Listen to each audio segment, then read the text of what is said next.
পুরো বাংলাদেশ, সারা মুসলিম বিশ্ব এবং সারা গণতান্ত্রিক মানুষ আজকে শোকাহত।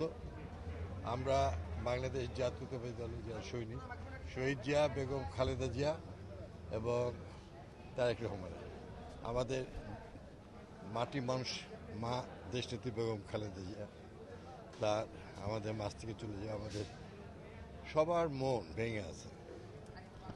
আমি তার আত্মার মাগফিরাত কামনা করছি। আর সেই সঙ্গে সঙ্গে বাংলাদেশ নিউ জেনারেশন একটা নেতৃত্ব খুঁজে পেয়েছে। আমাদের আগামীর ভবিষ্যৎ দলের চেয়ারম্যান জনাব তারেক রহমান সাহেব, সেই দলের মনোনীত প্রার্থী হিসেবে রাজশাহী 2 আমাকে দল মনোনয়ন দিয়েছে।